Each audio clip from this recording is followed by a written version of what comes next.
जय हिंद दोस्तों। Previous lecture में हम लोग मोमेंटम कंजर्वेशन पढ़ रहे थे। हम लोग ने ये चीज़ देखा था कि मोमेंटम कंजर्वेशन होता क्या है, मोमेंटम कंजर्वेशन को यूज़ कब करते हैं और क्या कंडीशन है मोमेंटम कंजर्वेशन को यूज़ करने के लिए, है ना। कब हम उसको यूज़ करेंगे, कब हम उसको यूज़ नहीं करेंगे, ये सारी चीज़ें हम लोग देख लिए थे। आज का हम लोग का जो टॉपिक है, आज हम लोग डिस्कस करने वाले हैं centre of mass reference frame क्या होता है। यानी कि कहने का मतलब कि सेंटर ऑफ मास फ्रेम क्या होता है।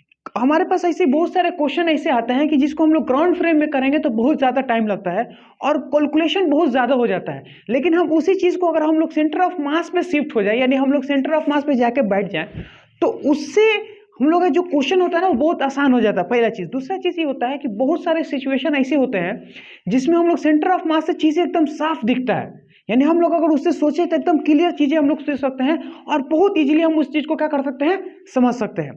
तो ये चीज अपने पास हो गया। तो इस चीज को समझने के लिए हम लोग सेंटर ऑफ मास फ्रेम को पढ़ने वाले, लेकिन उससे पहले मैं आपके सामने एक क्वेश्चन दूंगा जो आपको ये रियलाइज कराएगा कि हमको सेंटर ऑफ मास पढ़ना ही चाहिए, है ना। मैं ये चीज नहीं कहता हूं कि सेंटर ऑफ मास अगर आप नहीं पढ़ोगे तो आप क्वेश्चन सॉल्व नहीं कर पाओगे।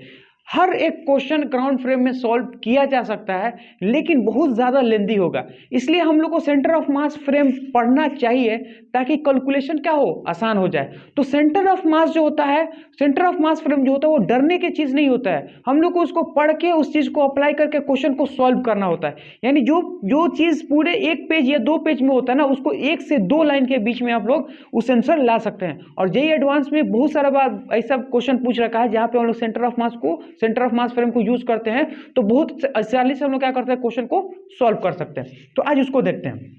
लेकिन उससे पहले ये एक क्वेश्चन है जो कल के लेक्चर में हम लोग को डिस्कस करना था, लेकिन क्योंकि टाइम ज्यादा हो रहा था इसलिए हम लोग कल इसको डिस्कस नहीं कर पाए। तो पहले इस क्वेश्चन को डिस्कस करते हैं, है ना। ये भी अपना मोमेंटम कंजर्वेशन के ऊपर बेस है, यानी जो कल हम टॉपिक पढ़े थे उसी के ऊपर ये बेस है। क्वेश्चन क्या बोला, पहले उसको पढ़ने की जरूरत है।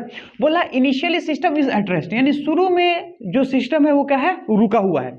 फिर यहाँ पे देखिए हमारा ये फेवरेट है, ये मास m है, ये कितना है 2m, ये हम लोग यही लेते हैं। तो इसको बोला ये 2m मास है, ये m मास है, l minus x. l minus x का मतलब ये है कि इसके अंदर x लेंथ का जो क्या होता है, कंप्रेशन हुआ, यानी कहने का मतलब अगर पूरा l लेंथ है तो उसमें क्या हो गया, x कंप्रेस हो गया है। तो इस चीज में लिखेंगे। फिर उन्होंने बोला क्या है और रखा कहाँ पे, स्मूथ पे। Then find the velocity of each when spring become to in natural length, यानी कहने का मतलब है कि हमें उस स्टैंड का इन दोनों का वेलोसिटी बताओ जब स्प्रिंग क्या हो, इन नेचुरल लेंथ। ठीक है, उस चीज को सॉल्व करते हैं। सबसे पहली बात है कि इसको सॉल्व करने का तरीका क्या है। तो हम ये चीज बोल सकते हैं कि हम लोग मान लेते हैं कि जब ये नेचुरल लेंथ में आता है तो दोनों का वेलोसिटी क्या हो, एक तो का v मान लेते हैं, एक तो का 2v मान लेते हैं, है ना। तो इस चीज को देखिए, जैसे ये चीज है। अब मैं बोलूंगा कि सपोज मान लेते हैं ये हमारे पास है, इसको बोलेंगे क्या, m मास, और लेट्स से इसको बोलेंगे हम लोग 2m मास है। अब हम ये चीज बोल सकते हैं कि जब ये नेचुरल लेंथ में आएगा, जब ये नेचुरल लेंथ में आएगा तो अब चूंकि ये खुलने का मतलब ये है कि ये इधर v2 से जाएगा और ये इधर v1 से जाएगा। तो ये हमारे पास आ गया। अब हमें एक चीज पता है कि कोई एक्सटर्नल फोर्स है ही नहीं इसके ऊपर, इसका मतलब यह है कि मोमेंटम कंजर्व होगा। यानी कि मैं ये चीज बोलूंगा कि F external which is equal to 0, यानी ए सी एम 0, यानी V C M is equal to क्या होगा, 0। ये सब हमारे पास क्या होगा, 0। इसका मतलब ये है कि P initial is equal to P क्या होगा, फाइनल। इनिशियल और फाइनल। अब इनिशियली हमारे पास कितना मोमेंटम था, 0, है ना, क्योंकि बोलो क्या था, इनिशियली सिस्टम इज रेस्ट पे था। इसका मतलब ये है कि इनिशियली हमारा 0 है और फाइनल में देखिएगा इसको मैं लिखूंगा क्या, इसका मास कितना है 2m और इसका वेलोसिटी कितना है v2, और इसको क्या लिखेंगे, माइनस में है m और इसका वेलोसिटी कितना v1। अब माइनस हम इसलिए लिए हैं क्योंकि हम इस डायरेक्शन को क्या माने हैं, पॉजिटिव। इसका मतलब इस डायरेक्शन हम क्या मानेंगे, निगेटिव। तो इस डायरेक्शन को पॉजिटिव, इस डायरेक्शन को हम लोग निगेटिव मानेंगे। तो यहाँ से m से m हमारा कैंसिल आउट हो गया। तो v1 इज इक्वल टू कितना हो जाएगा, v1 को अगर हम इधर से करें, ये हमारा कट जाएगा m, तो v1 को अगर हम इधर भेज देंगे तो v1 इधर होगा, इधर कितना हो गया 2v2, यानी इन दोनों के बीच में रिलेशन हमारे पास क्या होगा, v1 is equal to 2v, है ना। तो यहाँ से देखिए पहला क्वेश्चन। उसके बाद से ये चीज है, उसके बाद हम लिखेंगे मोमेंटम कंजर्वेशन तो हो गया, हम एनर्जी कंजर्वेशन लिखेंगे। तो अप्लाई करेंगे क्या, अप्लाइड एनर्जी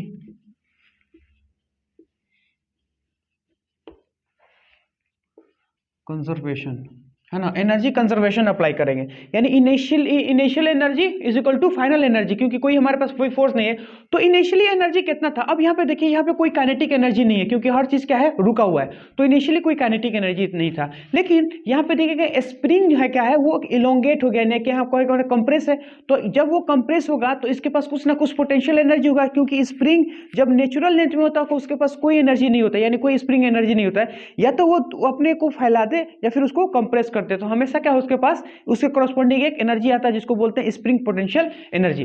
तो ये चीज अपने पास हो गया। तो अब देखिए स्प्रिंग पोटेंशियल एनर्जी को बोलेंगे तो हाफ के एक्स स्क्वायर, ये क्या था, इनिशियल एनर्जी था।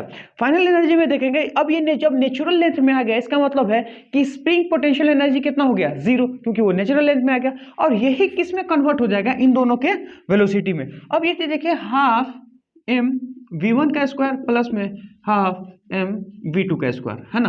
अब यहाँ पे देखिएगा कोई ये बोल सकता है इसको प्लस है ये माइनस है, तो स्क्वायर करेंगे तो प्लस भी रहेगा तब भी प्लस हो जाएगा, माइनस रहेगा तब भी प्लस हो जाएगा। अब यहाँ पे देखिए, तो अब मैं बोलूँगा यस, इसको खत्म कर, तो ये हमारा क्या k x square is equal to कितना होगा, m v1 स्क्वायर प्लस में m, यहाँ पे कितना होगा, सॉरी 2m मास है ना, तो 2m v2 स्क्वायर, है ना, v2 स्क्वायर हो गया।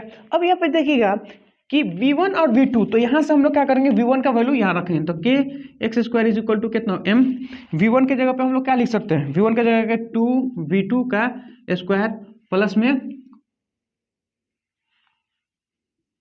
प्लस में कितना होगा, v2 का स्क्वायर। तो अब यहाँ से देखिएगा कि ये हमारा कितना हो, के एक्स स्क्वायर, है ना, 4m v2 स्क्वायर प्लस में कितना होगा 2m v2 स्क्वायर। अब यहाँ पे देखिएगा, अब ये कितना है, 2 है, ये कितना है 4 है, तो ये कितना होगा 6m v2 स्क्वायर, ये कितना होगा के एक्स स्क्वायर। तो यहाँ से क्या लिखेंगे, v2 square is equal to हमारा क्या है, एक स्क्वायर डिवाइडेड बाय कितना होगा 6m, और फिर हम इसका कर देंगे, रूट कर देंगे, तो ये कितना होगा के x square divided by 6m। ये चीज़ अपने पास आ गया, यानी अगर हम लोग इसको फर्दर भी बात करें तो ये हमारा कितना होगा, x रूट के अंदर कितना होगा, k डिवाइडेड बाय 6m, तो ये हमारे पास v1 आ गया। अगर हमारे पास v1 आ गया तो v2 हम यहाँ से निकाल सकते हैं, v2 हमारे पास आ गया तो v1 हम निकाल सकते हैं, तो v2 इज इक्वल टू क्या होगा, 2 को नीचे फेंक दो तो वो कितना 1/v1। अब यहाँ पे देखिए 1/v1, तो v1 का वैल्यू हमारा हमको क्या चाहिए, v1 चाहिए, v2 निकल गया, हाँ सॉरी। तो यहाँ पे देखिए v1 इज इक्वल टू हमारे पास कितना होगा 2 इंटू v2 हमारे पास कितना है, ये हमारे पास वो कितना x रूट के अंदर k डिवाइडेड बाय 6m, तो ये चीज़ अपने पास आ गया। तो ये हमारा कितना हो गया v2 और ये हमारे पास कितना होगा v1, यानी कहने का मतलब कि जब वो नेचुरल लेंथ में आएगा तो जिसका मास 2m होगा उसका वेलोसिटी इतना होगा, जिसका मास m होगा उसका वेलोसिटी इतना होगा, है ना। तो ये चीज़ अपने पास है। अब हम लोग क्या करते हैं, नेक्स्ट टाइप का क्वेश्चन लेते हैं। देखिए ये जो क्वेश्चन है हम आपके सामने इसलिए ले रहे हैं ताकि हमें ये चीज पता चले कि आखिर सेंटर ऑफ मास पढ़ना क्यों जरूरी है ना, क्योंकि इस क्वेश्चन का जो आंसर होता है ना हम आपको दिखला रहे हैं ग्राउंड फ्रेम में, यानी ग्राउंड फ्रेम में इस क्वेश्चन को करना कितना मुश्किल है, लेकिन इसी चीज को अगर हम लोग शिफ्ट कर देंगे किससे, सेंटर ऑफ मास फ्रेम में, तो कितना आसान हो जाएगा, उस चीज को देखिए। अब उसको कैसे सोचते हैं, पहले इसको देखिए। तो पहले क्वेश्चन देखते हैं, क्वेश्चन क्या है। क्वेश्चन हमारा ये है कि अगर सपोज मान लेते हैं कि ये हमारा कोई m मास है ना, हमारा फेवरेट, और ये हमारा कितना होगा 2m मास, जो कि ये भी हमारा फेवरेट है, और इनके बीच में ये हमारे पास क्या है, स्प्रिंग है। अब मैं बोलूँगा कि सपोज मान लेते हैं यहाँ से F कांस्टेंट फोर्स अप्लाई करते हैं, है ना, कोई हमारे पास क्या है, कांस्टेंट फोर्स है। अब इन्होंने बोला है कि इसको बोलते हैं के क्या है, स्प्रिंग कांस्टेंट होता है, ठीक है, और ये हमारा क्या है, स्मूथ है, ये क्या है, स्मूथ है, यानी m मास है, ये कितना 2m मास है, ये क्या है k मतलब क्या होगा, स्प्रिंग कांस्टेंट हो, F is equal to constant लगता है, ये स्मूथ है, ठीक। उन्होंने ये चीज बोला है कि लेट्स से सपोज मान लेते हैं initially system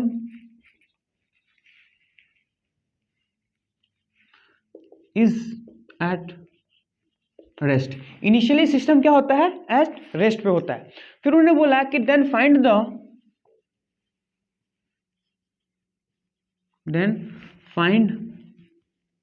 the maximum elongation maximum extension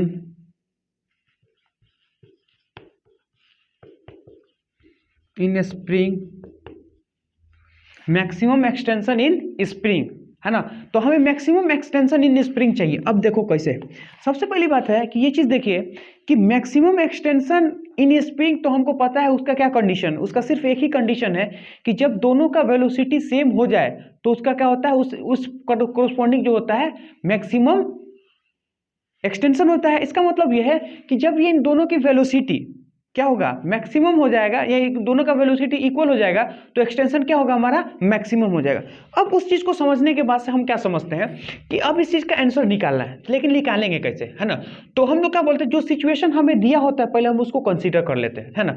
मैंने कहने का मतलब ये है कि अब हम ऐसा मान ले रहे हैं कि क्या सिचुएशन होगा, यानी एक्सटेंशन का बात बोले तो ये चीज़ देखिएगा, ये कुछ ऐसे और ये कुछ ऐसे। हम ये चीज़ बोल रहे हैं कि ये अपने जगह से पीछे वाला जो ब्लॉक है वो हमारा कितना शिफ्ट हो गया होगा, वो हमारा x1 शिफ्ट हो गया होगा। ये हम लोग हमेशा ही पढ़ रहे थे। और ये वाला जो चीज़ है ना, ये वाला, इसको हम लोग मान रहे हैं कि ये कितना शिफ्ट हुआ होगा, m है, ये कितना है 2m, तो ये कितना होगा शिफ्ट x2, तो ये है x1, ये है हमारा कितना हो गया x2। और इनके बीच में अगर हम देखें तो ये हमारा पास क्या है, स्ट्रिंग है। अब यहाँ पे चीज़ देखिएगा, पहले इलोंगेशन कितना था, 0, है ना। पहले इलोंगेशन कितना था, 0। इसका मतलब ये है कि जब ये यहाँ से यहाँ जाता है x2 और यहाँ से यहाँ जाता है कितना, x1, तो अब हमें बताइए कि इन दोनों का डिफरेंस ही हमारे पास क्या होगा, इसका एक्सटेंशन। यानी कहने का मतलब कि आगे वाला चला 10 और पीछे वाला चला 5, तो आगे वाला चलेगा 10, पीछे वाला चलेगा 5, तो इन दोनों के बीच का जो डिफरेंस क्रिएट होता है उसी चीज को क्या बोलते हैं, एक्सटेंशन। इसके अंदर जो एक्सटेंशन होगा। अब चूंकि हमें ये चीज पता है कि यहाँ पे जो फोर्स है वो तो लग ही रहा हमारा, है ना। अब इसका वेलोसिटी हमारा कितना हो जाएगा, इसका वेलोसिटी भी हो जाएगा। क्यों, क्योंकि हमारा वेलोसिटी कब भी होगा, इसलिए भी होगा क्योंकि मैक्सिमम एक्सटेंशन के समय दोनों का वेलोसिटी हमारा क्या हो जाता है, सेम हो जाता है। इसलिए हम लोग इन दोनों को क्या मान लें, दोनों का वेलोसिटी सेम है। तो एक इक्वेशन हमको जो समझ में आ रहा, x2 minus x1 is equal to कितना हो गया, x, यानी x2 इज इक्वल टू कितना हो गया हमारा, x प्लस में x1। तो ये एक इक्वेशन हमारा यहाँ से बन रहा है, तो ये एक इक्वेशन बन गया। लेकिन हमारे पास दो वेरिएबल है, दो वेरिएबल का क्यों, तीन वेरिएबल है, ये भी नहीं पता, ये भी नहीं पता, ये भी नहीं पता है ना। इसका मतलब कि हमें एक और इक्वेशन क्रिएट करना पड़ेगा। ठीक, कैसे करते हैं क्रिएट, तो देखिए हम यहाँ पे लगाते हैं वर्क एनर्जी थ्योरम। क्या लगाएंगे, वर्क एनर्जी, यानी total work done by system, total work done on system, है ना, is equal to change in kinetic energy of the system. तो अब ये चीज देखिएगा, यहाँ पे अगर देखें तो work apply work energy theorem, applied work energy theorem. अब यहाँ पे ये देखिएगा वर्क एनर्जी थ्योरम लगाना है, तो सबसे पहली बात है कि यहाँ पे फोर्स कितना है, F फोर्स है, तो F फोर्स लगा और उसका कितना हो गया, उसका डिस्प्लेसमेंट, यानी जिस डायरेक्शन में फोर्स लगता है डिस्प्लेसमेंट भी उधर ही होगा, यानी पॉजिटिव वर्क होगा। दूसरा हमारे पास ये होता है कि इन स्प्रिंग के अंदर भी क्या होता है, यानी वर्क डन बाय स्प्रिंग होता है। वो क्या होता है, वर्क डन बाय स्प्रिंग जो होता है माइनस में हाफ के, और इसके अंदर जो एक्सटेंशन क्रिएट हुआ है उसी को क्या बोलते हैं, एक्स स्क्वायर। ये हमारा क्या, work done by this force and work done by spring which is equal to change in kinetic energy. अब हमको पता है कि इनिशियली काइनेटिक एनर्जी कितना है, 0। इसका मतलब है कि फाइनल काइनेटिक एनर्जी के समय ये दोनों का वेलोसिटी क्या होगा, सेम, यानी हाफ m, m का मतलब कितना होगा 3m, है ना, इनटू इसका वेलोसिटी। अब बोलेंगे तो वेलोसिटी हमारा कितना है, v स्क्वायर। ये चीज अपने को समझ में आ रहा है। लेकिन यहाँ पे देखेंगे फिर हमारे पास वेरिएबल क्रिएट हो गया, हमको फिर भी अब v नहीं पता है, x नहीं पता है ना, x2 भी नहीं पता है। अब क्या करें, तो इसका मतलब ये है कि हमें क्या करना पड़ेगा, एक इक्वेशन और बनाना पड़ेगा। अब ये चीज़ देखिए कि एक इक्वेशन और हम कैसे इसको बनाते हैं, तो आखिर हम इस चीज़ को समझेंगे कैसे, है ना। तो देखिए इसको समझने का क्या तकनीक है, तो कैसे समझेंगे। तो एक चीज़ हमें पता है कि जब भी दो मास ब्लॉक होता है ना, कभी जो भी हमारे पास दो मास होगा अगर वो सेम वेलोसिटी से चलते हैं तो उसका सेंटर ऑफ मास भी क्या होता है, उसी वेलोसिटी से चलता है। इसका मतलब ये है, अच्छा इसका प्रूफ भी चाहिए तो ले लो प्रूफ। मैं बोलूँगा velocity of the same is equal to क्या होता है, velocity mass of one, velocity of one mass of two, velocity of two divided by mass of one plus में वेलोसिटी ऑफ टू, है ना, मास ऑफ टू। अब देखो m1 का मास कितना है, m, अब इसका वेलोसिटी हमारा कितना है, v मान लिए, इसका बोलेंगे तो कितना है, मास कितना है 2m, वेलोसिटी हमारा कितना है v, डिवाइडेड बाय कितना है 3m। तो यहाँ से एक चीज़ देखिएगा आपका, जो हमारे पास आंसर आ रहा क्या आ रहा कि ये हमारा कितना है 2v और कितना होगा 3mv डिवाइडेड बाय 3m। तो काट के हमारे पास कितना आ रहा, काट के हमारे पास v आ रहा है। यानी कहने का मतलब कि सेंटर ऑफ मास का वेलोसिटी हमारे पास कितना आ गया, v आ गया। अब लेकिन इस वेलोसिटी भी हमें कुछ काम नहीं पड़ रहा है ना, लेकिन हमें तो इक्वेशन चाहिए क्योंकि हमें वेरिएबल सॉल्व करना है। तो अब हम लोग क्या करते हैं, अब हम लोग एक बार और इसमें इक्वेशन को क्रिएट करते हैं। देखिए कितना कॉम्प्लिकेटेड हो रहा है ना, लेकिन जब हम सेंटर ऑफ मास फ्रेम पे चले जाएंगे ना तो ये चीज़ एकदम हल्का हो जाएगा। माने इतना हल्का हो जाएगा कि एक से दो इक्वेशन के अंदर या एक से दो लाइन के अंदर आप आंसर ला दोगे। लेकिन अभी देखिए कितना लेंदी होगा, है ना। इसी चीज़ को समझने के लिए बताया कि सेंटर ऑफ मास हमारे लिए पढ़ना जरूरी है। लेकिन ऐसा नहीं है कि सेंटर ऑफ मास नहीं पढ़ेंगे तो हमसे क्वेश्चन सॉल्व नहीं होगा, क्वेश्चन सॉल्व होगा लेकिन थोड़ा सा कॉम्प्लिकेटेड होगा। ये चीज़ आपको हमने बताना चाह रहे हैं, ये चीज़ अपने पास हो गया। लेकिन हमें एक इक्वेशन क्रिएट करना, तो देखिए हमारे पास एक फार्मूला है ना काइनेमेटिक का, कि वी स्क्वायर है ना यू स्क्वायर प्लस में 2acm इंटू RCM का मतलब होगा डिस्प्लेसमेंट ऑफ R। अब यहाँ पे चीज देखिएगा, इनिशियली सिस्टम हमारे पास क्या था, रुका हुआ था, क्योंकि हमारे पास क्या है, एट रेस्ट है। अच्छा, अब हमें पता है कि इसका सेंटर ऑफ मास का वेलोसिटी किसके बराबर हो जाएगा, v के बराबर हो जाएगा, तो v स्क्वायर आ गया। अब यहाँ से देखिए कि 2, अब हमारे पास क्या चाहिए, एक्सेलरेशन। तो अब हमें ये चीज़ बताइए कि किसी भी सेंटर ऑफ मास का एक्सेलरेशन कितना होता है, जो नेट एक्सटर्नल फोर्स लग रहा है वो और डिवाइडेड बाय उसका टोटल मास। तो एक्सटर्नल फोर्स हमारा कितना है F, और डिवाइडेड बाय कितना होगा 3 मास, मल्टीप्लाई बाय क्या होगा इसका पोजीशन। अब हमें RCM चाहिए, तो RCM अगर हम लोग बोले तो क्या होगा, RCM मतलब क्या होगा, डिस्प्लेसमेंट है, पोजीशन नहीं है। इसका मतलब होगा कि mass of 1 displacement of 1 plus में mass of 2 displacement of 2 divided by m1 plus में m2।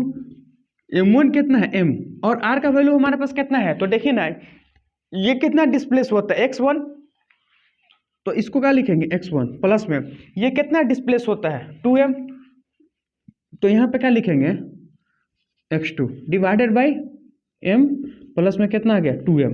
अब यहाँ से ये चीज़ देखिएगा कि तो यहाँ से अगर बोले कि x1m प्लस में 2m x2 divided by 3m। अब यहाँ से देखिएगा m हमारा क्या हो गया, कट गया, x1 प्लस में 2x2 डिवाइडेड बाई 3। तो ये चीज देखिएगा हमारा RCM का वैल्यू कितना हो रहा है, x प्लस में 2x बाई 3, ये हमारा क्या हो गया RCM आ गया। अब हम लोग क्या कर सकते हैं, RCM की जगह इसको रिप्लेस कर देंगे, है ना, इसको रिप्लेस कर देते हैं। तो हमारे पास कितना x1 प्लस में कितना हो गया 2x2 डिवाइडेड बाई कितना आ गया 3, ये चीज अपने पास आ गया।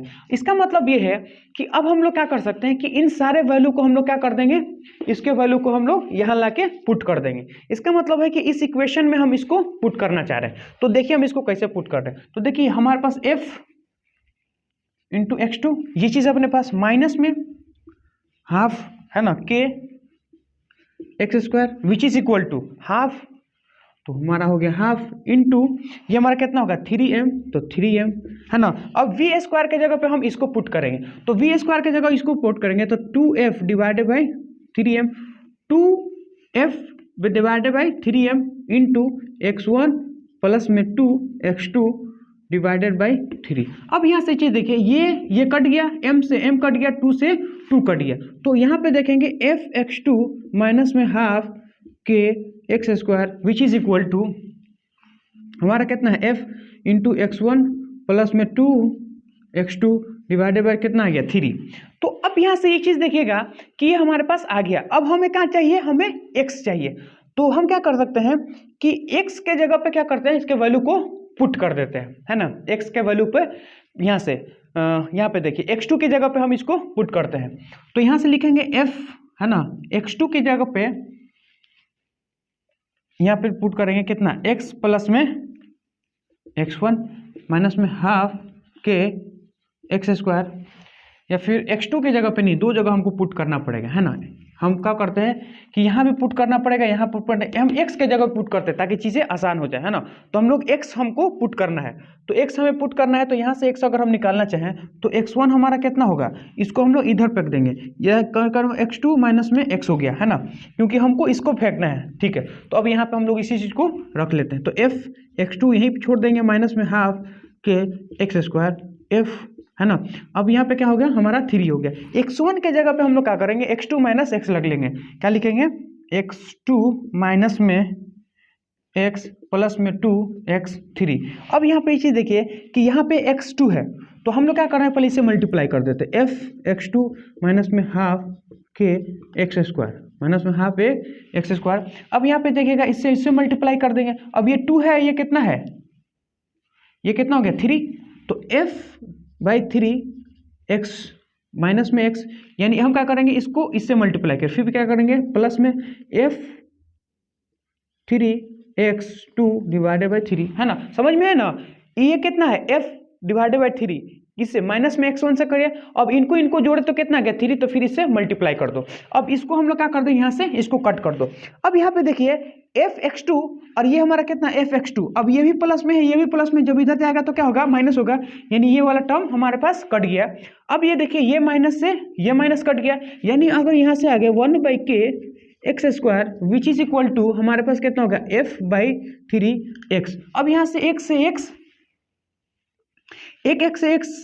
कट गया, अब हमारे पास x बच गया। अब यहाँ पे देखो कि अगर हम x लिखना चाहें तो f डिवाइडेड बाई 3 है, ये कहाँ चला जाएगा ऊपर, यानी 2, और ये हमारा कितना आ जाएगा नीचे आ गया, यानी x का वैल्यू हमारे पास कितना आ गया, x is equal to 2f divided by 3 k. इसे हम लोग याद रखना है कि x is equal to 2f divided by 3 k, ये चीज अपने को याद रखना है। तो इतना परिश्रम करने के बाद से तब हमारा आंसर आया है। ये आंसर क्या है, ये हमारे पास क्या है, एक्सटेंशन है, किसके, मैक्सिमम एक्सटेंशन इन स्प्रिंग। अब हम लोग क्या करते हैं कि अब हम लोग सेंटर ऑफ मास पढ़ते हैं, फिर इसी क्वेश्चन को इसी मेथड से करेंगे, यानी करने का मतलब इसी क्वेश्चन को सेंटर ऑफ मास के फ्रेम में करेंगे, तब देखिएगा कितना आसान होगा, है ना। इस चीज को देखिए। तो अब आप लोग हेडिंग डालिए centre of mass frame, centre of mass frame. अब सेंटर ऑफ मास फ्रेम का मतलब क्या होता है, उस चीज को समझने की कोशिश कीजिए। देखिए सबसे पहली बात है कि सेंटर ऑफ मास फ्रेम का मतलब ये हो गया कि एक ऐसा फ्रेम जहां पे हम लोग क्या करते हैं, चीजें जाके ऑब्जर्व करते हैं, है ना। अब कैसे करेंगे उस चीज को देखिए। तो सबसे पहली बात है कि हम ये चीज बोलेंगे कि ये हमारे पास कोई सा सरफेस है। अब यहां से ये चीज देखिए,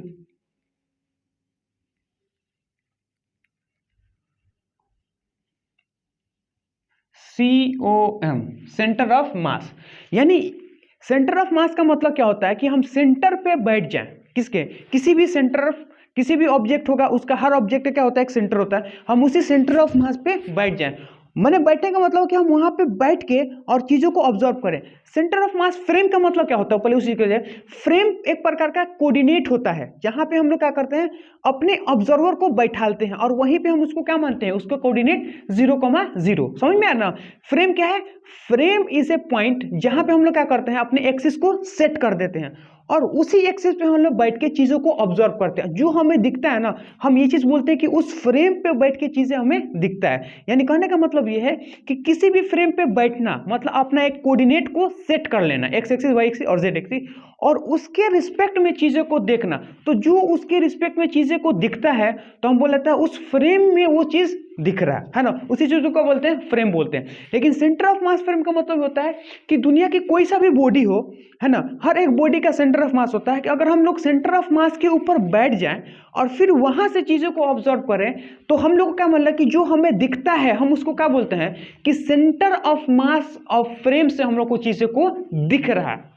समझे ना, हम क्या बोल रहे हैं, जो हमें दिख रहा है उसको क्या बोलते हैं, सेंटर ऑफ मास फ्रेम में दिख रहा है, तो उसी चीज को बोलते हैं सेंटर ऑफ मास। अब ये चीज को हम लोग बनाने के लिए हम ऐसे बना देते हैं कि ये हमारा सेंटर ऑफ मास है और यहाँ पे हम लोग एक रसगुल्ला को हम लोग बैठा दिए, है ना, ये रसगुल्ला अपना। अब ये रसगुल्ला उस पर ऐसे बैठा हुआ है ना। तो अब इस रसगुल्ला को पूरा दुनिया क्या होगा, इस सेंटर ऑफ मास फ्रेम से दिखेगा। लेकिन एक्चुअली में क्या होता है, देखिए हम ये चीज बोलते हैं कि हमारे पास कोई ऐसा जनरल बॉडी है ना, कोई सा भी बॉडी हो सकता है, लेट्स से, है ना, हम एक जनरल बॉडी मान लें। अब ये चीज देखो कि जनरल बॉडी में अगर हम लोग बात करें तो इनफाइनाइट पॉइंट होता है। कितना होता है, इनफाइनाइट पॉइंट। इनफाइनाइट पॉइंट का मतलब ये हो गया कि ये हमारा एक पॉइंट है ना। अब मैं बोलूंगा मान लेते हैं इसका मास कितना है m1 और इसका वेलोसिटी कितना है v1। अब मैं बोलूंगा सपोज मान लो ये हमारा है अब इसको बोलेंगे, इसका कहते हैं कितना, वेलोसिटी कितना है 2 और मास कितना है 2, है ना, यानी इसका मास कितना है m2, वेलोसिटी कितना है v2। अब यहाँ पे ये चीज़ देखिएगा कि इसको अगर हम बोलें इसका मास कितना है 3 और वेलोसिटी कितना है 3, ये चीज़ बोलेंगे तो इसका वेलोसिटी कितना है v4 और इसका मास कितना है 4, है ना। तो इस टाइप से क्या होता है कि इन्फानाइट हमारे पास क्या है, बॉडी है, पॉइंट है, और हर एक पॉइंट का क्या है, अपना अपना एक मास है और अपना अपना एक वेलोसिटी होता है। तो हम क्या करते हैं, nth वाला मास ले लेते हैं, यानी mn का मतलब हो कि nth वाला मास और वेलोसिटी जो होगा वो nth वाला होगा, समझ में है ना। तो ये चीज अपने पास दिख रहा है। अब हमें पता है कि अगर हम ये चीज बोलें कि इसका मोमेंटम कितना होगा, है ना, यानी ये अगर मैं बोलूं कि ये हमारा क्या है, एक प्रकार का सिस्टम है, सिस्टम, ये हमारे पास क्या हो गया, एक प्रकार का सिस्टम, है ना, यानी सबको बोल के मिला के क्या बनाते हैं हमारा, एक सिस्टम हो गया।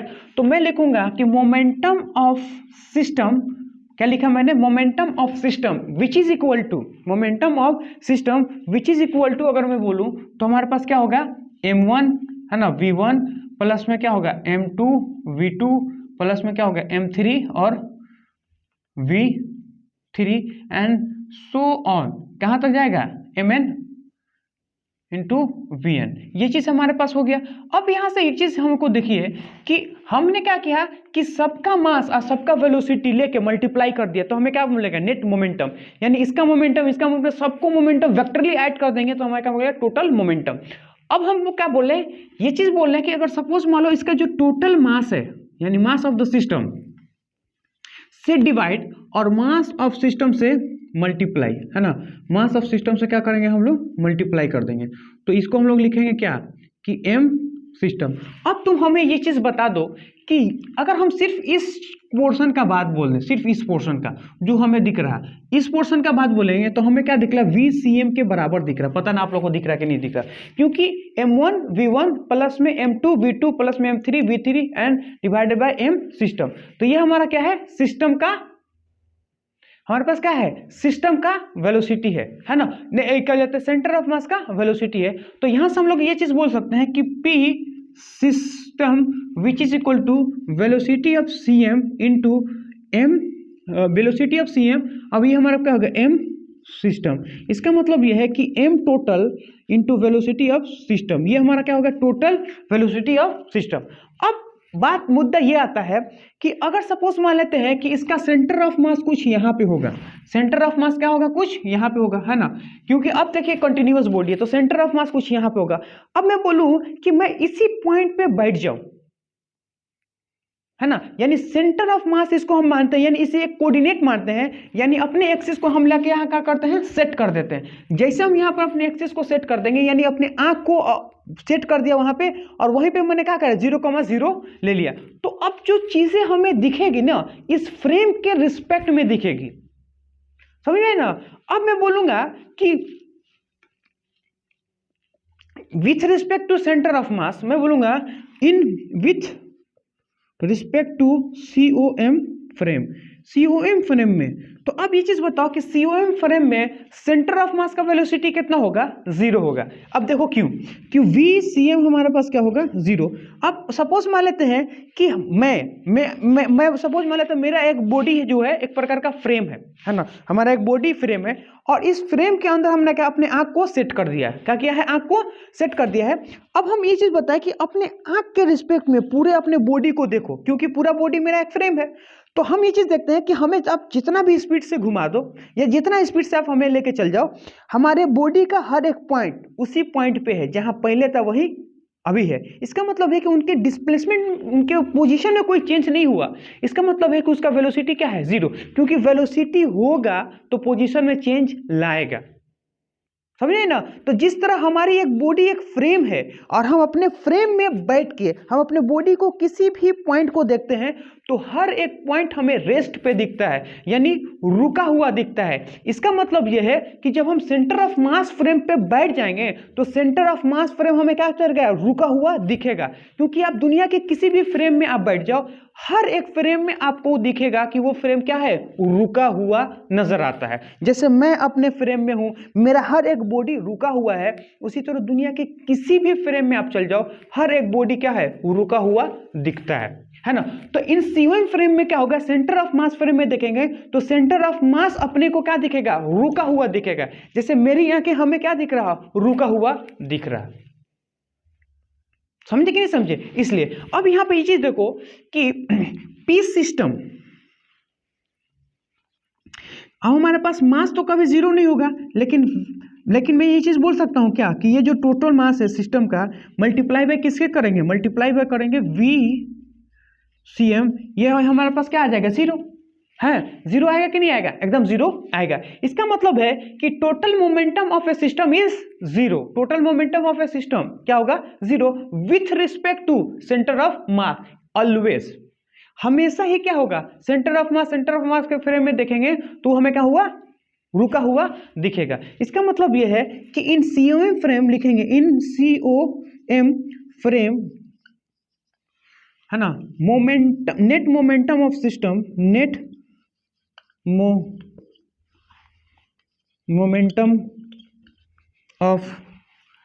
Momentum of system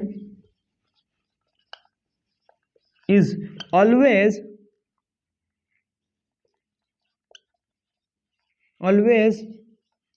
zero. Net momentum of system is always zero, हमेशा क्या है होगा, जीरो होगा, यानी रुका हुआ दिखेगा। तो ये चीज अपने पास याद रखना कि जब भी हम सेंटर ऑफ मास फ्रेम में बैठेंगे तो सेंटर ऑफ मास हमें क्या हुआ, रुका हुआ दिखेगा। अब मेन मुद्दा आता है कि आखिर इस चीज को हम लोग यूज कैसे कर रहे हैं। तो अब देखिए, अब हम लोग क्या करेंगे कि दो पार्टिकल को कंसीडर करते हैं, है ना, यानी हम लोग एक स्पेशल केस को कंसीडर करते हैं। यानी एक स्पेशल केस को अगर हम लोग कंसीडर कर लें, यानी दो पार्टिकल के सिस्टम को अगर हम कंसीडर कर दें, तो उसके लिए हम क्या बोल रहे हैं, उस चीज को समझने की कोशिश कीजिए कि we consider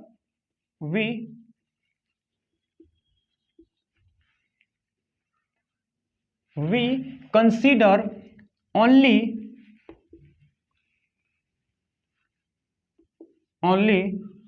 two particle system,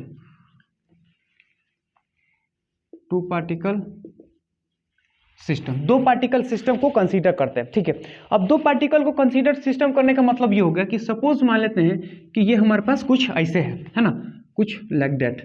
अब मैं बोलूंगा कि सपोज मान लेते हैं कि ये हमारा क्या है, कुछ है ना M2 मास है, और इसको बोलेंगे क्या,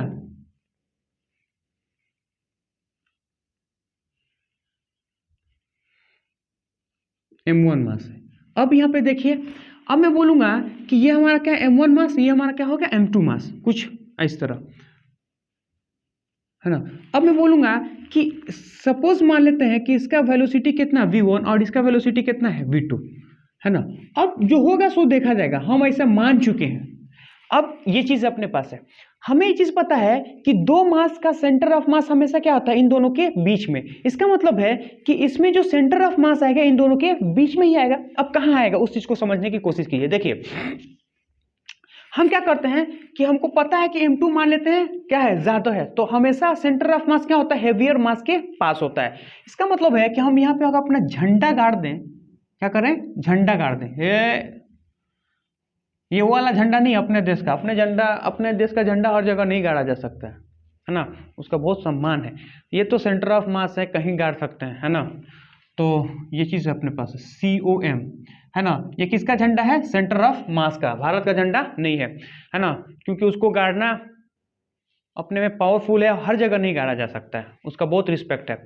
COM, दुनिया में देखो लोग कुछ भी कहें, है ना, लोग खराब हो सकते हैं लेकिन कोई देश खराब नहीं होता है ना। देश हमेशा ही उतना ही ऊंचा होता है जिस देश में उतना महान लोग जब तक रहते हैं, है ना। तो अभी भी भारत देश में बहुत महान लोग हैं, है ना। किसी इंसान से कह देने ना कहने से कोई फर्क नहीं पड़ता है, इसलिए बहुत सम्मान है उसका, है ना। शायद अभी बात ये समझ में नहीं आता होता लग जाएगी, लेकिन एक लेवल आने के बाद से तुम्हें भी समझ में आ जाएगा कि उसकी वैल्यू क्या है ना। तो अब देखो सेंटर ऑफ मास, अब देखो, अब मैं बोलूंगा कि सेंटर ऑफ मास यहाँ पे गड़ गया। इसका मतलब ये है कि सेंटर ऑफ मास हमारे लिए क्या हो गया, रुक गया।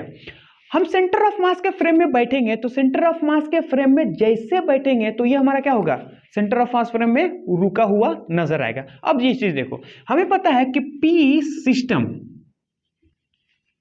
इज इक्वल टू कितना होगा, m1 मास, अरे कितना होगा m1 मास, और m1 mass into velocity of centre of mass plus में m2 mass into velocity of 2 centre of mass which is equal to क्या होगा, 0, क्योंकि नेट सेंटर ऑफ मास के मोमेंटम में क्या होता है, 0 होता है। नेट सेंटर ऑफ मास का मोमेंटम कितना होता है, 0 होता है ना। तो सेंटर ऑफ मास के फ्रेम में बोलेंगे तो हमेशा सेंटर ऑफ मास का नेट मोमेंटम क्या होता है, हमारा 0 होता है, इसलिए मैंने क्या कहता है 0 कर दिया। अब मैं ये चीज बोलूंगा कि इसको बोलते हैं v1, इसको बोलते हैं v1, m1 v1 is equal to, है ना, इसको हम लोग उधर फेंक देंगे, माइनस में कितना होगा m2 और v2। अब यहां से ये चीज देखो कि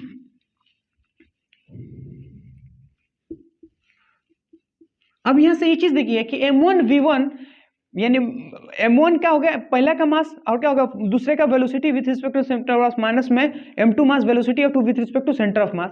ये चीज देखिए कि m1 और m2 हमेशा क्या होता है, ये एक प्रकार का पॉजिटिव होगा, है ना, क्या होगा, पॉजिटिव होगा।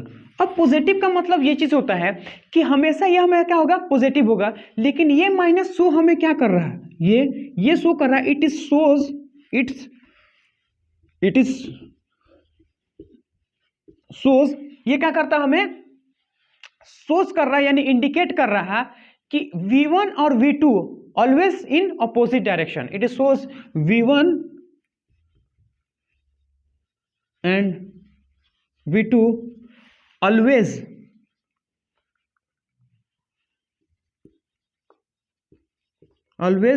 In opposite direction. यानी कहने का मतलब है कि ऑलवेज क्या होगा, अपोजिट डायरेक्शन होगा, हमेशा क्या होगा, विथ रिस्पेक्ट टू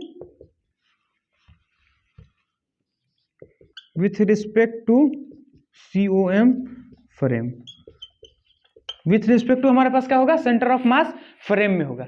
इसका क्या मतलब है, देखिए इसका मतलब क्या है। अब मैं ये चीज बोलूंगा कि सपोज मान लेते हैं ये कुछ ऐसे है, और इसको हम बोल लेते हैं सेंटर ऑफ मास फ्रेम में, और इसको भी हम लोग लेते हैं सेंटर ऑफ मास फ्रेम में। अब यहाँ चीजें देखिएगा कि सेंटर ऑफ मास फ्रेम में दो चार्ज हमेशा क्या होगा, दो वेलोसिटी जो होता है हमेशा क्या होता है, अपोजिट डायरेक्शन में होता है। इसका मतलब ये है कि यहां से अगर हम इसको करें तो इसका जो डायरेक्शन होगा वो कुछ इस टाइप होगा, यानी velocity of 2 with respect to centre of mass क्या होगा, अपोजिट डायरेक्शन में होगा। यानी कि मैं ये चीज बोलूंगा कि ये जो मास है वो ऐसे जाएगा और फिर वापस आएगा, फिर ऐसे जाएगा, है ना, क्योंकि देखो ना, फिर ये ऐसे जाएगा, फिर ये वापस आएगा, फिर क्या होगा, ऐसे हो जाएगा। अब ऐसा क्यों हुआ, हमें पता है कि ये इधर जा रहा, ये इधर जा रहा, स्प्रिंग का जो फोर्स होता है वो क्या होगा, जैसे मान लो एक इधर भाग रहा है एक इधर भाग रहा, तो एक इधर भागना इधर भागा, तो स्प्रिंग का जो इलोंगेशन होगा वो तो होगा ना, तो उनके बीच में क्या होता है, एक इलोंगेशन क्रिएट होता है। जैसे वो नेचुरल लेंथ से दूर जाते हैं तो उनके बीच में क्या होगा, एक प्रकार का स्प्रिंग फोर्स आएगा जो उसको क्या करेगा, अंदर की तरफ खींचेगा। समझ में आ रहा है ना, तो जैसे उसको अंदर के खींचेगा तो इन दोनों का वेलोसिटी क्या होगा, कम होके कहाँ आ जाएगा, 0। तो जैसे होगा वेलोसिटी धीरे धीरे धीरे धीरे धीरे, क्योंकि फोर्स क्या है, अंदर की तरफ, तो फोर्स है अंदर की तरफ, वेलोसिटी क्या होगा, धीरे धीरे धीरे धीरे कम होगा और रुका रहेगा, और रुक के क्या होगा, फिर वापस आएगा, फिर इधर जाएगा, फिर वापस आएगा, फिर इसको। लेकिन ये किसके रिस्पेक्ट में, ये जो होगा वो सिर्फ और सिर्फ सेंटर ऑफ मास के फ्रेम में होगा, और किसी के फ्रेम में नहीं होगा। अगर हम ये चीज बोलें कि आखिर ग्राउंड के फ्रेम में क्या होगा, सपोज मान लेते हैं कि इसका अगर हम लोग दो मास को कंसीडर कर ले तो ग्राउंड के फ्रेम में क्या होगा, तो ग्राउंड के फ्रेम में देखो कैसे चलेगा। अब ये चीज है, अब मैं बोलूंगा कि अगर ये इसके बीच में कोई स्प्रिंग नहीं होता तो क्या होगा, या तो ऐसे चलता या तो ऐसे चलता, है ना, लेकिन चूंकि स्प्रिंग है तो वो कैसे चलेगा, ऐसे ऐसे ऐसे ऐसे ऐसे करके। यानी कहने का मतलब कि अब आपस में क्या होगा, इलोंगेशन कंप्रेशन होता रहेगा, आगे बढ़ता रहेगा, होता रहेगा, आगे बढ़ता रहेगा। ये सपोज मान लीजिए, अब मैं बोलूंगा इलोंगेशन भी होगा, आगे भी बढ़ेगा, इलोंगेशन भी होगा, आगे भी बढ़ेगा। लेकिन अगर सेंटर ऑफ मास पे बैठ जाएं तो सेंटर ऑफ मास पे जैसे बैठेंगे तो सेंटर ऑफ मास रुक गया। अब सेंटर ऑफ मास रुक गया, इसका मतलब यह है कि मैं सेंटर ऑफ मास पे बैठ गया तो सेंटर ऑफ मास क्या रुका, तो ये वाला जो चीज है वो ऐसे जाएगा, फिर वापस ऐसे आएगा, ऐसे जाएगा, ऐसे आएगा, ऐसे जाएगा, ऐसे आएगा, ऐसे जाएगा। यानी कहने का मतलब है कि जब आप सेंटर ऑफ मास पे बैठे हो तो चीजें जो दो मास होते हैं वो टू एंड फ्रो करते हैं, यानी वो एसएचएम करते हैं। लेकिन जब हम उसी चीज को ग्राउंड से देखते हैं तो बहुत कॉम्प्लिकेटेड होता है और उसको सोचना भी बहुत मुश्किल होता है। इसलिए हम लोग क्या करते हैं, सेंटर ऑफ मास के फ्रेम को कंसीडर करते हैं। यानी अगर हम सेंटर ऑफ मास के फ्रेम पे बैठ जाए तो हमें चीज को एनालाइज करना बहुत आसान हो जाएगा, है ना। इसलिए हम क्या करते हैं, सेंटर ऑफ मास के फ्रेम पे बैठ जाते हैं। तो जैसे आप सेंटर ऑफ मास के फ्रेम में बैठोगे तो चीजों को एनालाइज करना बहुत आसान हो जाता है ना। जैसे इस सिचुएशन को ग्राउंड फ्रेम में क्या होगा, अंदर भी जाएगा आगे भी बढ़ेगा, अंदर भी जाएगा आगे भी बढ़ेगा। मान लो कि ये चीज है, ऐसे ऐसे ऐसे ऐसे हो भी होगा, आगे भी बढ़ेगा। लेकिन अगर सेंटर ऑफ मास में बैठ जाएंगे तो ऐसे जाएगा ऐसे जाएगा ऐसे जाएगा and and and and and ऐसे करेगा। इसलिए हम इसको बनाए कि वो आगे जाएगा पीछे जाएगा आगे जाएगा पीछे, क्योंकि ये तो रुका ही है, ये तो रुका ही है ना। तो इसलिए ऐसा होगा टू एंड फ्रो, यानी एसएचएम करेगा, है ना। क्या करेगा, टू एंड फ्रो,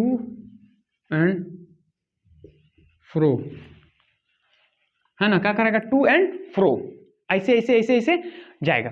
तो अब ये चीज हमारे पास समझ में आ रहा था। अच्छा, एक बार वो क्या होगा, जाके यहाँ पे वेलोसिटी जीरो होगा, यहाँ पे वेलोसिटी क्या होगा, जीरो होगा। एक बार रुकेगा एक बार आएगा, एक बार रुकेगा एक बार जाएगा। तो ये चीज हमें समझ में आ रहा है, ये किसका है, किसी एक पार्टिकल का। अब तुम्हें ये चीज पूछ दिया जाए कि आखिर सेंटर ऑफ मास के फ्रेम में, है ना, सेंटर ऑफ मास के फ्रेम में v1 का वेलोसिटी क्या होगा, v2 का वेलोसिटी क्या होगा, वो चीज हमें बताइए। तो देखिए हम क्या करते हैं, एक सिचुएशन को कंसीडर करते हैं, इसको तो हम लोग हटाते हैं। इस सबको आप लोग लिख लीजिए, बहुत इंपॉर्टेंट है, बहुत ही नहीं बहुत ही इंपॉर्टेंट है ना। इसलिए सबको एक एक चीज को आप लोग क्या करें, पेज में लिखें और जानने की कोशिश करें।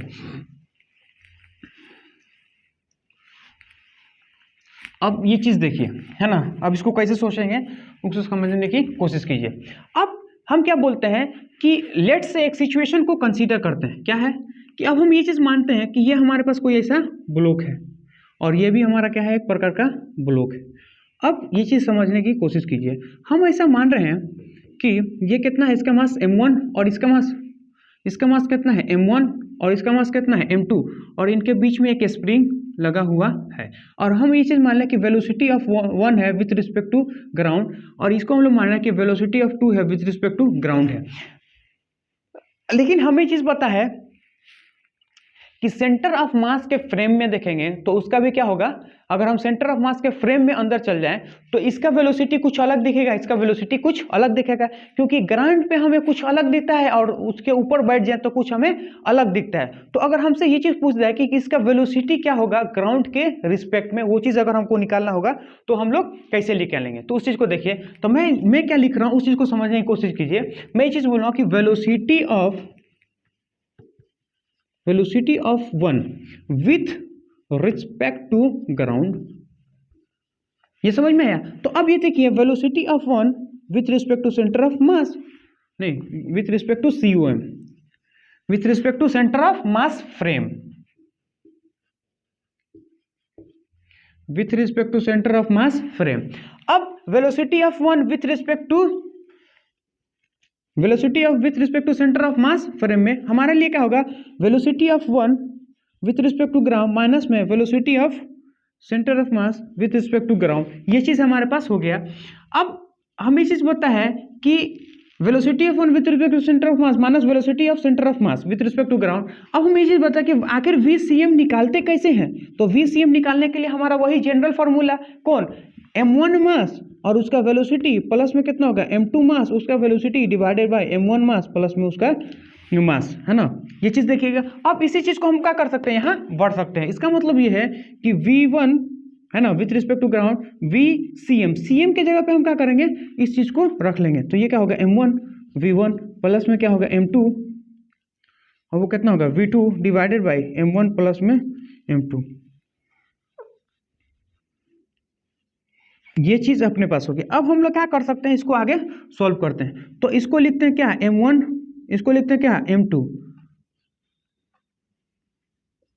है ना। अब यहाँ पे क्या होगा,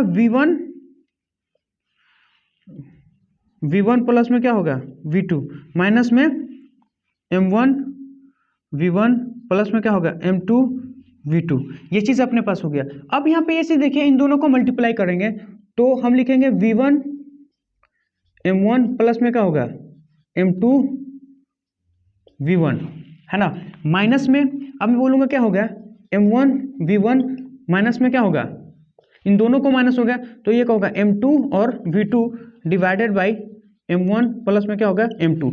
अब यहाँ पे ये चीज़ देखिए, इस चीज़ को समझने की कोशिश कीजिए कि ये m1 v1 है, ये भी m1 v1 है, तो ये हमारे लिए क्या होगा कैंसिल आउट। अरे हुआ कि नहीं हुआ, तो वो हमारे लिए क्या हो जाएगा कैंसिल आउट। तो इसका मतलब ये है कि यहाँ से अगर हम लोग बात करें कि velocity of one with respect to centre of mass का बात करें तो वो हमारे लिए कितना होगा, velocity of one with respect to centre of mass वो हमारे लिए कितना होगा। अच्छा इसको छोड़ो नहीं, यहाँ से मिटा के आगे यहाँ पे हम इसको लिखते हैं,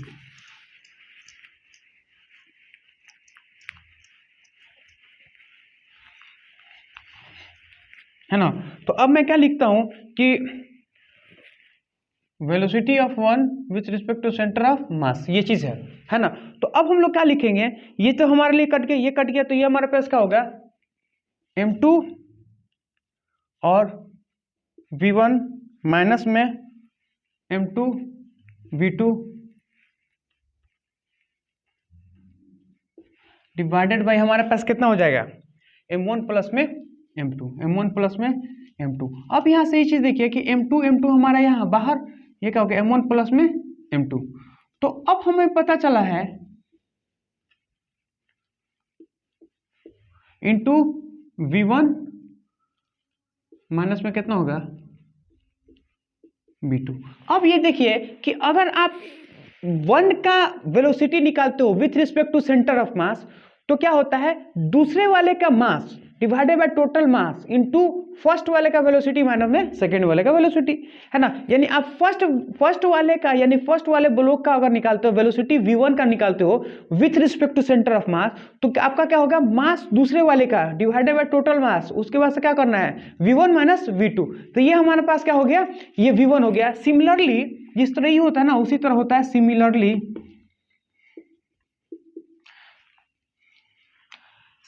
अगर हम लोग बात करें तो यहाँ पे बात करके होगा v2 with respect to centre of mass which is equal to v2 with respect to centre of mass is equal to बोलेंगे तो वो क्या होगा दूसरे का mass divided by total mass, है ना, और जिसका निकाल रहे हो उसको में से पहले वाले को घटा दो, ये हमारे पास हो गया। तो अब ये क्या होगा, वेलोसिटी है one with respect to centre of mass, ये क्या velocity of two with respect to centre of mass. अगर मोमेंटम निकालना चाहें तो मैं लिखूंगा कि momentum of one with respect to CM, तो क्या होगा इसका मास, क्योंकि मास जो होता है वो इंडिपेंडेंट ऑफ फ्रेम होता है, फ्रेम पे डिपेंड नहीं करता, और मल्टीप्लाई बाय कितना centre of velocity of one with respect to centre of mass, तो इसको लिख लेंगे तो वो कितना हो गया m2 m1 प्लस में m2, और हमारे पास कितना होगा v1 माइनस v2, ये चीज है। अब मैं लिखूंगा कि momentum of two with respect to centre of mass m2, है ना, और उसके बाद क्या होगा m2, इसका वेलोसिटी कितना होगा दूसरे वाले का mass divided by total mass, है ना, मल्टीप्लाई बाय v1 माइनस में v2, ये चीज अपने पास हो गया। तो ये हमारे पास क्या है गया momentum of one with respect to centre of mass, और ये क्या momentum of two with respect to centre of mass, ये हमारा क्या हो गया with respect to centre of mass momentum निकल गया। अब हम लोग क्या करेंगे, अब हम लोग निकालते जैसे ये मोमेंटम निकल गया with respect to centre of mass, इसी तरह हम लोग ये भी निकाल सकते हैं कि कहा जाता है कि kinetic energy of centre of mass, है ना। ये हमारे पास क्या होगा, अच्छा momentum of centre of mass this plus this, तो हमारा क्या होगा टोटल मोमेंटम हो जाएगा with respect to centre of mass. इसका मतलब है कि पी सिस्टम अगर हम निकालना चाहें, पी सिस्टम अगर हम निकाल लेंगे with respect to centre of mass तो क्या होगा दोनों को ऐड कर देंगे, यानी कहने का मतलब P1 with respect to centre of mass plus में क्या होगा P with respect to centre of mass, इन दोनों को हम लोग क्या करेंगे ऐड कर लेंगे, तो ये क्या हो गया total momentum of centre of mass with respect to centre of mass. आगे कि नहीं आ गया ये चीज। अब हम लोग क्या करते हैं इसका काइनेटिक एनर्जी निकालते हैं। अब देखिए काइनेटिक एनर्जी कैसे निकालेंगे, तो सिंपल सा बात ये है कि टोटल काइनेटिक एनर्जी हमको निकालना होगा, तो कैसे निकालेंगे, यानी kinetic energy of system with respect to centre of mass, तो मैं लिखूंगा काइनेटिक एनर्जी, ये हमारे पास क्या है मोमेंटम, मैं लिखूंगा क्या है मोमेंटम, या फिर मैं लिखूंगा momentum of system with respect to centre of mass, है ना, तो momentum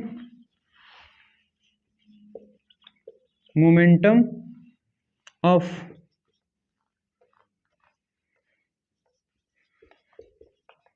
system with respect to COM, है ना, with respect to centre of mass. ठीक है। अब ये लोग kinetic energy of system with respect to COM, centre of mass के फ्रेम में टोटल काइनेटिक एनर्जी कितना होगा। तो अब यहां से देखिए, तो मैं लिखूंगा क्या, kinetic energy of system with respect to COM which is equal to, है ना, which is equal to kinetic energy of system with respect to centre of mass which is equal to क्या होगा, हाफ, है ना, m1 हमारा क्या है, m1 मास। अब इसका वेलोसिटी हमें निकालना है, तो हमें पता है कि velocity of 1 with respect to centre of mass plus में का स्क्वायर हाफ इंटू क्या होगा, mass of 2, velocity of centre of mass 2 with respect to centre of mass. अब यहाँ पे ये चीज देखिएगा कि आपके सामने हमने क्या है, अब यहाँ पे जैसे देखिएगा कि हाफ और m v1, अब velocity of 1 with respect to centre of mass हमारे सामने यह निकल गया। अब इसको हमें क्या करना है, स्क्वायर करना है। तो देखिए हम लोग कैसे करते हैं, तो मैं लिखूंगा कि m2 यानी v1 के जगह पे लिख रहे हैं, तो ये चीज हो गया डिवाइडेड बाई m1 प्लस में क्या होगा m2 का इंटू हम क्या करेंगे v1 माइनस में कितना हो गया v2, है ना, ये चीज़ अपने पास हो गया। और इसका हमें क्या करना है, स्क्वायर करना, फिर प्लस में आ गया, है ना। अब यहाँ पे देखिए ये हमारे पास क्या है, ये 1/2, ये क्या होगा, मास ऑफ 2, ये चीज़ अपने पास आ गया, मास ऑफ क्या होगा 2 इंटू ये हो गया। अब क्या करेंगे, इंटू इसका वेलोसिटी, तो वेलोसिटी हमारे पास कितना है, यहाँ पे जैसे देखिए वो हमारे पास क्या होगा m1 divided by m1 plus में m2, है ना, इंटू हमारे पास क्या होगा, वेलोसिटी ऑफ 2 माइनस में वेलोसिटी ऑफ 1, है ना। फिर इसका क्या करेंगे, स्क्वायर कर देंगे, तो ये हमारा कुछ हो गया। अब इसको कैसे सोचेंगे उस चीज को समझने की कोशिश कीजिए।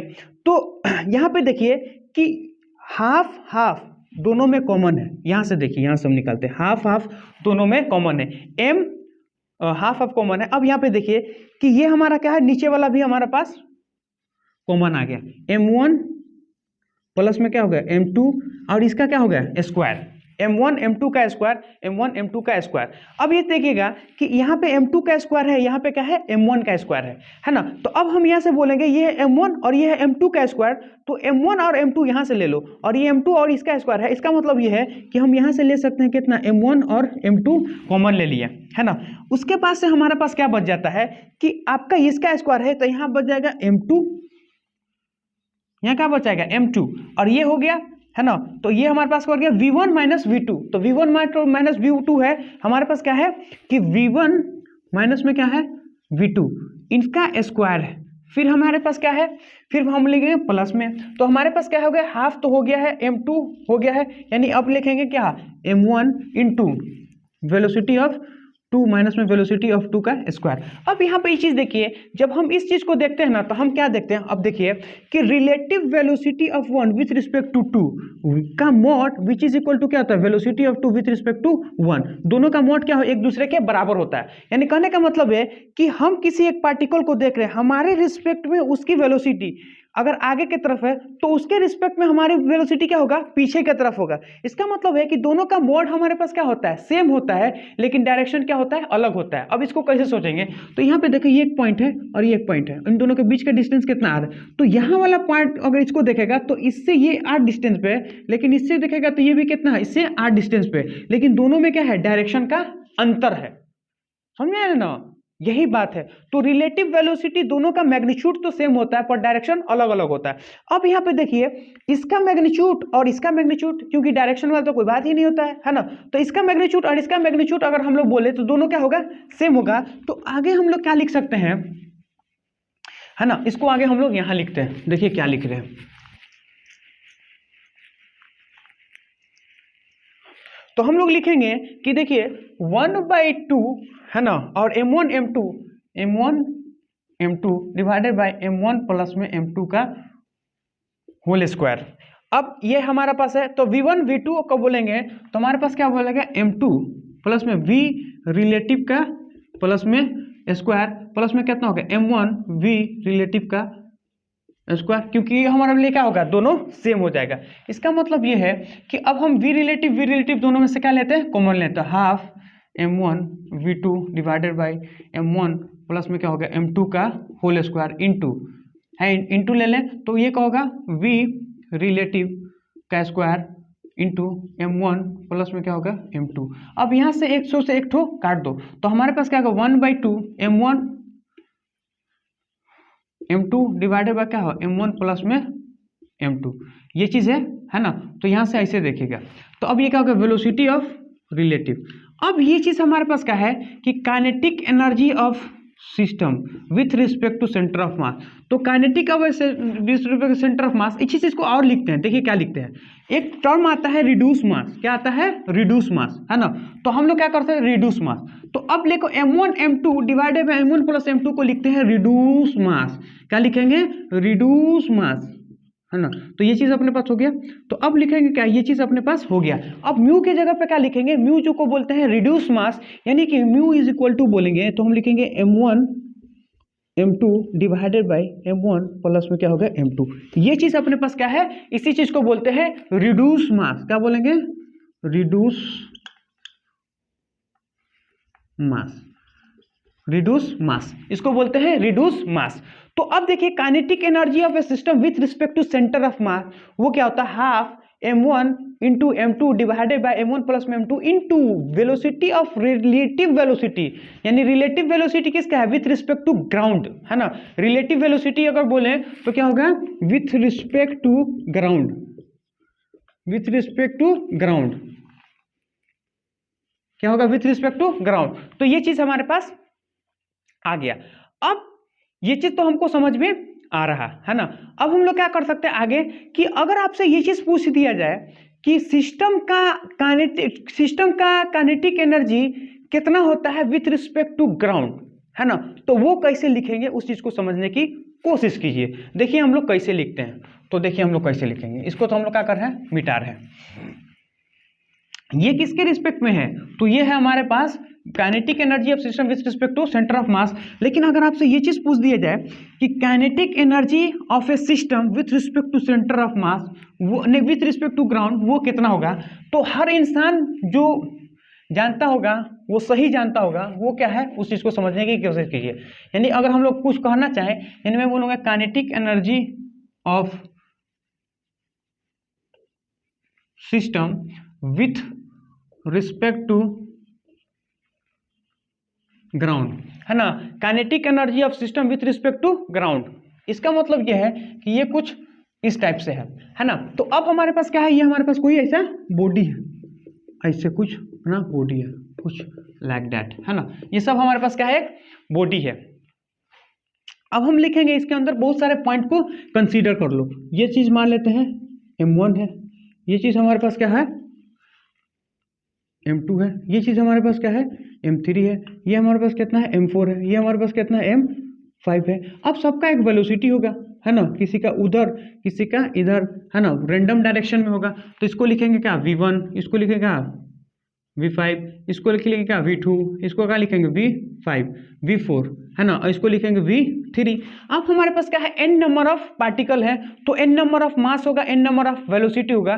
तो कोई अंधा इंसान भी रहेगा ना, तो अंधा इंसान क्या बोलेगा kinetic energy of system which is equal to half m v1 का स्क्वायर प्लस में हाफ m2 v2 का स्क्वायर प्लस में हाफ m v3 के स्क्वायर प्लस में हाफ 10। अब कहने का मतलब है कि पूरा जमाना बीत जाएगा तब भी आप नहीं लिख पाइएगा, है ना, क्योंकि यहाँ पे क्या इन्फिनाइट है। तो ये तो एक जनरल टर्म हो गया, ये ऐसा होता है जनरल टर्म। लेकिन अब ये चीज है कोई कोई ऐसा ही बोलता है कि हाफ m vcm का स्क्वायर, तो वो काइनेटिक एनर्जी ऑफ, यानी कहने का मतलब है कि हाफ m vcm का स्क्वायर, ये गलत होता है ना। ये कभी नहीं होता है सिस्टम का। अगर आपको एनर्जी निकालना है टोटल एनर्जी, तो ऐसा कभी मत कीजिएगा कि हाफ लिखिए उसका मास लिखिए और vcm का स्क्वायर कर दी तो आपका क्या हो जाएगा काइनेटिक एनर्जी ऑफ सिस्टम आ जाएगा। वो कभी नहीं आएगा, वो गलत है ना। इसलिए ये क्या है हमारा, ये रॉन्ग है। तो सही क्या है उस चीज को समझने की कोशिश कीजिए। तो अब हम लोग को ये चीज देखिएगा कि हम लोग ये चीज इसी चीज को क्या लिखते हैं, है ना। अब इसको एक्सटेंड कर दिए हैं सिस्टम। हमें पता है कि ये सब हमारे क्या है, यहाँ से n नंबर ऑफ पार्टिकल है, m1 m2 m3 m4 m5 and so on, v1 v2 v3 and so on. इसका मतलब ये है कि हाफ तो ले लें, सब में से हाफ कहाँ आ जाएगा कॉमन, इसमें से भी हाफ, इसमें से भी हाफ, सब में से हाफ कॉमन ले लें। तो यहाँ से हम लोग लिख सकते हैं कि समेशन ऑफ, है ना, i इज इक्वल टू 1 से i इज इक्वल टू क्या होगा n, यानी 1 से लेके n पार्टिकल हैं, तो उसमें मास जो होगा i1 होगा और वेलोसिटी जो होगा i1 का स्क्वायर हो जाएगा। अब ये जो v1 है हमारा वो किसके रिस्पेक्ट में है? ग्राउंड के रिस्पेक्ट में, क्योंकि टोटल एनर्जी हम किसके रिस्पेक्ट में मान रहे हैं? ग्राउंड के रिस्पेक्ट में मान रहे हैं। इसका मतलब ये है कि हम इसे क्या बोल सकते हैं? v g, यानी विथ रिस्पेक्ट टू ग्राउंड। अब ये चीज हमारे पास आ गई। अब VCM को क्या और लिख सकते हैं, उस चीज को समझने की कोशिश कीजिए कि देखिए हम क्या लिखेंगे। हमको पता है कि velocity of one with respect to centre of mass, ये क्या होता है? यानी किसी भी आई पार्टिकल का, यानी किसी भी nth पार्टिकल का अगर हम बोलें कि velocity of nth particle with respect to centre of mass, वो कितना होता है? तो वो होता है velocity of ith particle with respect to ground minus में velocity of centre of mass with respect to ground. हमें ये चीज है, ये हमारा क्या है? With respect to ground. अगर हमको ये निकालना है तो इसको हम लोग क्या करें? इधर फेंक देंगे। तो ये हो गया वो ith particle with respect to centre of mass plus में centre of mass with respect to ground, which is equal to हमारे पास क्या हो जाएगा? With respect to ground. तो ये चीज अपने पास हो गया विथ रिस्पेक्ट टू ग्राउंड। अब इसी चीज को हम लोग क्या करेंगे? यहां रख देंगे।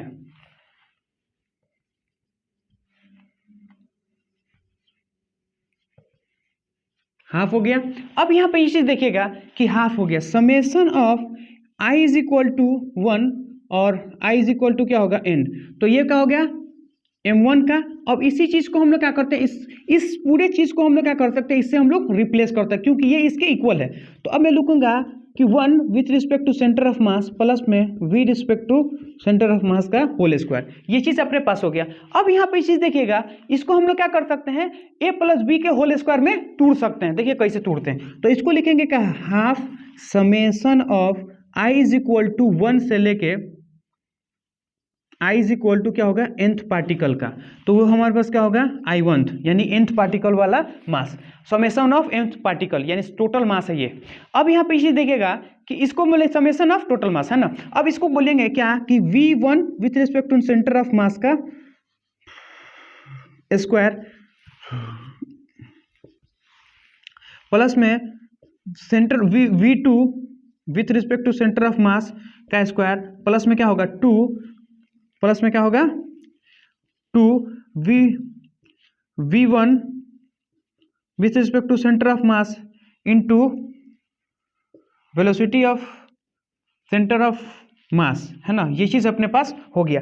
अब हम लोग क्या करेंगे? इन सारे चीज को इससे मल्टीप्लाई कर देंगे। क्या मल्टीप्लाई करेंगे? 1, है ना, summation of i is equal to 1, i is equal to n, है ना। अब इसको मल्टीप्लाई करेंगे तो ये हमारा क्या होगा? m1i। तो इससे इसको मल्टीप्लाई कर देंगे तो हमारा क्या होगा? v1 1 with respect to centre of mass, है ना। फिर उसके बाद से क्या होगा कि अब हम लोग क्या करते हैं? इसको 2 को कॉमन ले लो, है ना, फिर प्लस में फिर इसको भी मल्टीप्लाई कर सम ऑफ द i1, है ना, total mass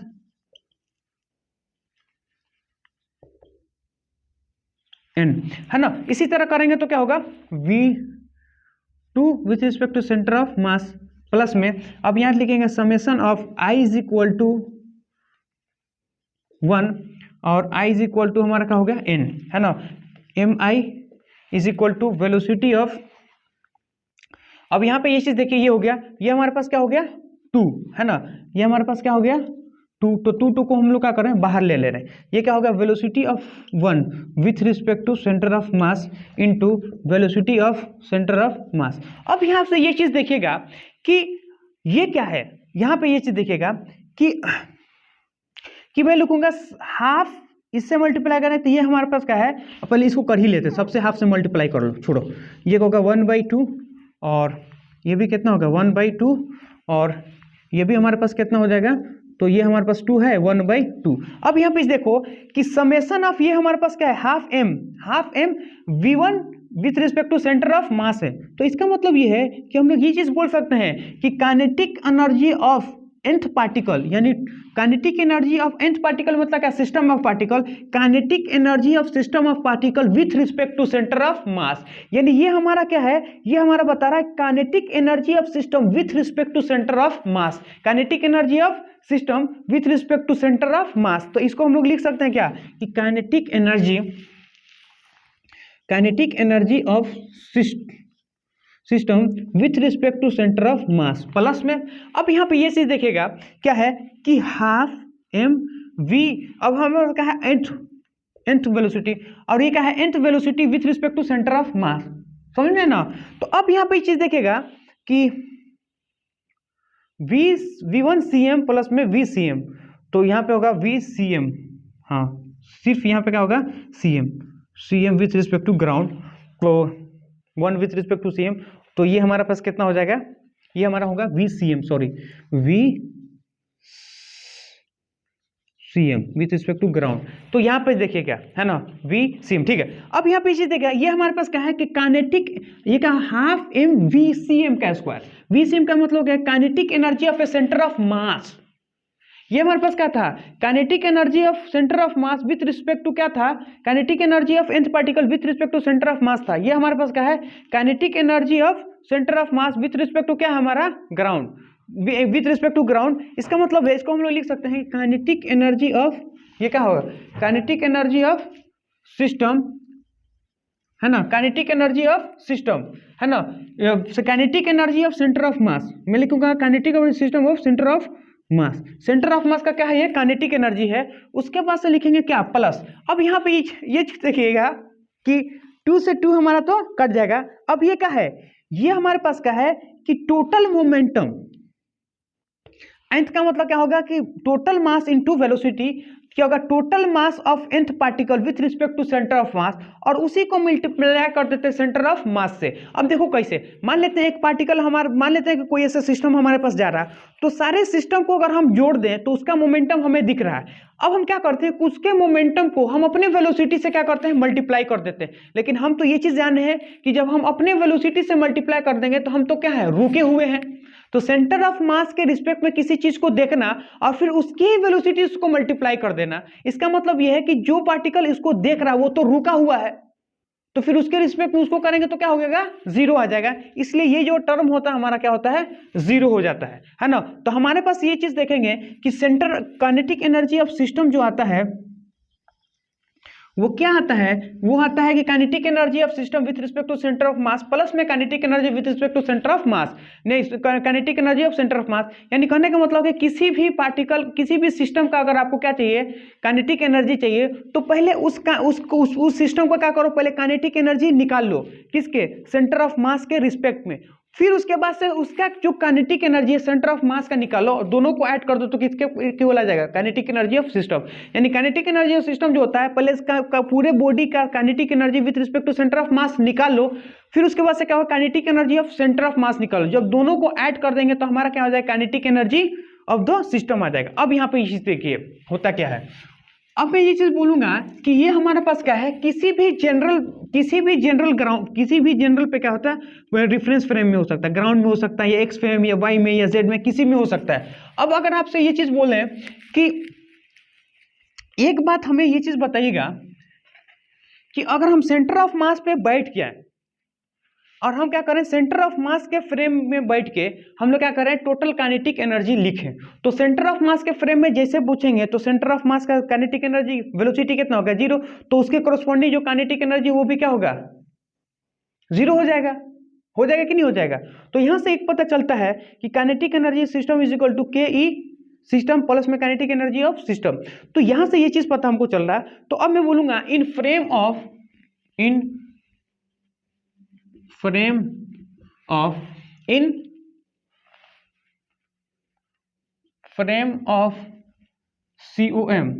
in frame of COM, इसका मतलब है कि velocity of centre of mass क्या होगा, जीरो, उसी फ्रेम में। तो काइनेटिक एनर्जी ऑफ सिस्टम लिखेंगे, kinetic energy of system with respect to centre of mass, तो हमारे पास क्या होगा कि kinetic energy of centre of mass plus में क्या होगा, जीरो। इसका मतलब यह है कि यहां से देखेंगे तो हमारे पास क्या होगा, जीरो, यानी हमारा क्या, kinetic energy of system with respect to centre of mass. ये हमारे पास क्या है, this is a minimum energy.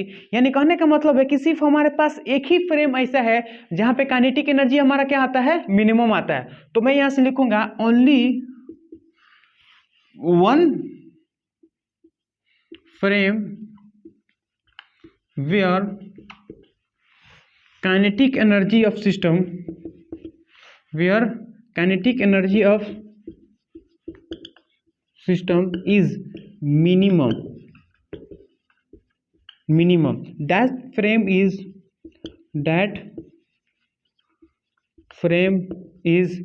COM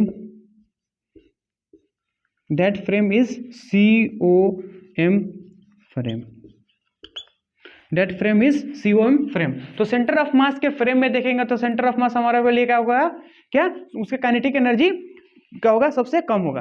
तो हम लोग क्या करते हैं, आज के लेक्चर को समाप्त करते हैं। आप इस लेक्चर को देखो, 2 बार 3 बार 4 बार देखो, कल इसके बेसिस पे हम लोग क्या करेंगे, क्वेश्चन करेंगे। तो आज के लिए जय हिंद, जय भारत।